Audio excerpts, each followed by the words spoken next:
I thought about Janet Gray Hayes a lot.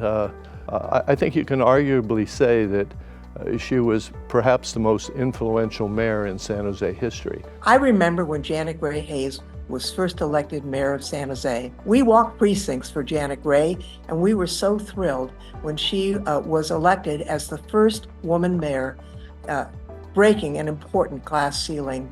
Mayor Janet Gray Hayes ushered in an era of significant political reform. We wouldn't be the city we are now if it weren't for Janet Gray Hayes. In 1980, the City Council was elected by 10 districts.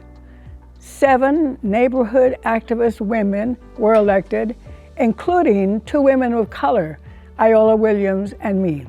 For the first time, every inch of the city had a vote. Every inch of the city had an equal voice at the table of government.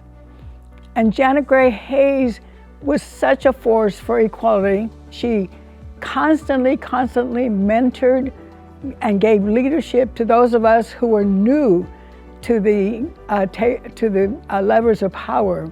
She was a beacon, really, a symbol to many of us women in the neighborhoods who could read the paper in the morning, as I did avidly every morning, and read about this woman who was so active in San Jose politics and even became our mayor. Janet Gray Hayes was the mayor of San Jose when I joined the National Women's Political Caucus. It was an exciting time to be involved in politics and community engagement. Working with her colleague Susie Wilson on the City Council, she encouraged women to run for office. She was instrumental in appointing Iola Williams as the first African American member of the City Council, and she encouraged Susan Hammer to run for office. San Jose was dubbed the feminist capital of the world, with Janet Gray Hayes leading the way. Her core values underscored solidarity, inclusivity, dignity, and respect for all. But she was always proactively seeking for those of us from the fringes, from the outside, to be part of the structure, to be part of the movement, to be part of what was happening in San Jose. I think that Janet Gray Hayes led the way in so many ways by making sure that women were considered by the voting public as worthy of their trust. So there's a long legacy from Janet Gray Hayes that we should all be grateful for. Years later, when it was my turn to run for office, she stepped in and helped me. She supported me. She took me to lunch. She invited me to her house. She gave me advice. She gave me confidence, and she did that to many, many women. And she passed that along to her greatest mentee, who was Susan Hammer, who eventually ran for city council and mayor herself. You know, her quote, "Let's make San Jose better before we make it bigger," it's really eclipsed all the other explanations by saying she wanted San Jose to be a better place. And when the general plan was adopted, the first general plan, it really took power out of the hands of people at City Hall and a lot of people outside of City Hall who shouldn't have had the power, and put it in the hands of people to make their decisions. Janet Gray Hayes encouraged previously unheard voices to influence the discussions that took place that resulted in the allocation of resources and develop policies that were a benefit to people that had long been overlooked. Janet Gray in particular was someone who charted new courses for the city, making sure that the environment was first and foremost for the city, not just allowing willy-nilly growth, and making sure that every segment of our community was heard. The Fearsome Foursome was a group of 4 council members that essentially made decisions outside of the public eye, with special interests very heavily involved, and it led to a lot of bad decisions and a very unsavory period, a very corrupt period in San Jose history. Yeah, her re-election was, I think, summarized by the signs she put up at the end of the election period. It said one thing, honest, and then it said we have one choice. Her election changed things dramatically.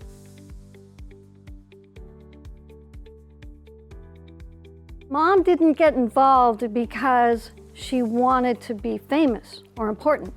She wanted to get things done. It all started with a stoplight. Mom was pregnant with my youngest sister, Megan.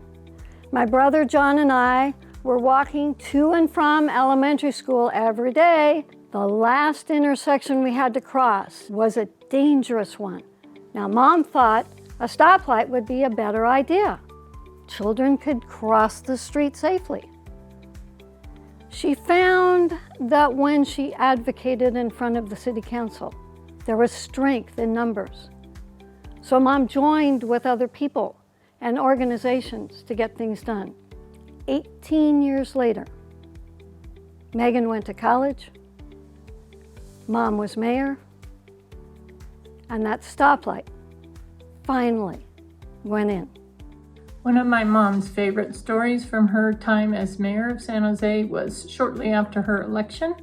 She attended a U.S. Conference of Mayors meeting. She entered a room with other big city mayors from across the country and sat down at a large conference table that was populated by all men. As she sat down, the mayor next to her turned and said to her, "Oh, whose secretary are you, dearie?" I'm sure my mom proudly put out her hand and introduced herself as the mayor of San Jose, California. I look at my daughter who grew up in a city that had a female mayor as part of its history, and I hope that's not unique. I hope that all the little girls growing up in San Jose and Santa Clara County realize that they can have a future in public life if that is something they choose. Nothing has ever recognized Mayor Janet Gray Hayes, and that's a mistake. I think naming the rotunda at City Hall after Janet Gray Hayes would be fitting and appropriate. And I like the entrance because she really was the person, again, who opened up City Hall. I absolutely think it's a good idea to name the rotunda in Janet Gray's honor. It's well deserved. It's a long time in coming. She was instrumental in just a movement in San Jose that not only forwarded women, but also forwarded diversity in our city council and reached out to many more members of our community. I certainly support naming the rotunda in her honor. It's a beautiful building. The rotunda is a symbol of our city, and Janet Gray Hayes, too, is a symbol of our city. And so naming the rotunda is an absolute necessity. It's time. It's time to honor Janet Gray Hayes. It's time, and it's long overdue. I think it's time to rename the rotunda in City Hall after Janet Gray Hayes. Actually, we should do more, but that's a good first step to recognizing the tremendous role that Janet Gray Hayes played in the city of San Jose, the county of Santa Clara, the state of California, and indeed the whole country.